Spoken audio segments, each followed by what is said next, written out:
The wind howled across the endless grassland. Something massive moved slowly.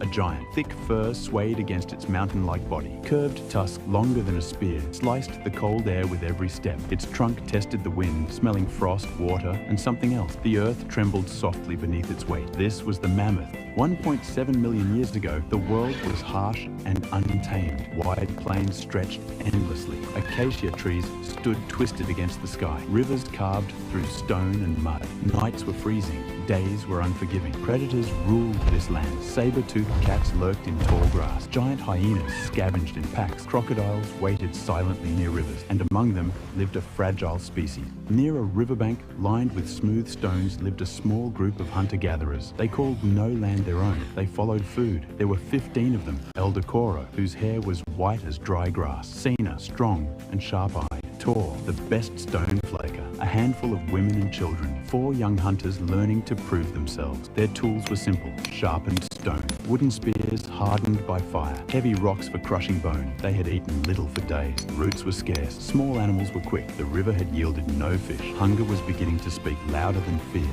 At dawn, one of the young hunters froze. Far across the plains, dust rose. Then they saw it, a herd, mammoth, massive shapes moving slowly across the land like walking hills. The tribe stared in silence. One mammoth alone could feed them for weeks. Meat, fat, bone, hide. But a mammoth could also kill them all. Koro's eyes narrowed. This was not just food. This was a test of survival. That night, the tribe gathered around fire. Fire was their greatest weapon. Fire kept predators away. Fire gave courage in darkness. Koro drew lines in dirt. He marked the river, the rocky cliffs, the marshland. He pointed toward the cliffs. They would not attack strength, they would attack weakness. The plan was dangerous. Separate one from the herd. Drive it toward unstable ground. Let nature weaken it, then strike. It would take all of them. Morning fog hugged the earth. The hunters split into groups. 2 circled wide. 3 hid behind tall grass. Others prepared stones. They did not scream. They did not rush. They waited. When the wind shifted, Sena lifted her arm. A signal. Suddenly, they emerged, shouting and waving burning branches. The herd panicked. Thunder exploded across the plains as mammoths began to run. Dust, roaring, earth shaking. But one young mammoth, smaller than the others, stumbled near marshy ground. That was the moment.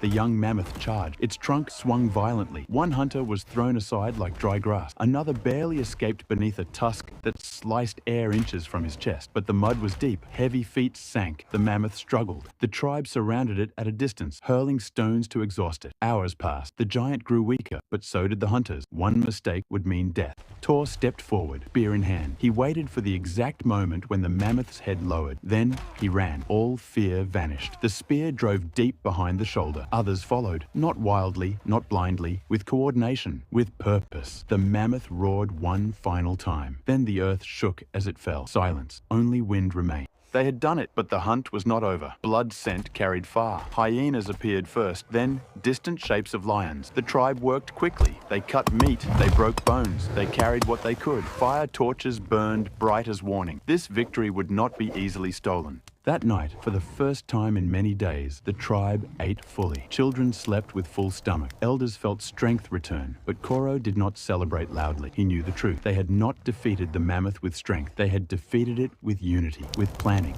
with patience. This was the beginning of something greater than hunting. This was cooperation, the greatest weapon ever created. The wind continued across the plains. Mammoths would still roam. Predators would still hunt. But something subtle had changed. A fragile species had proven it could bring down a giant. Not because it was the strongest, but because it could imagine a plan before acting. And in that quiet, ancient world, that was the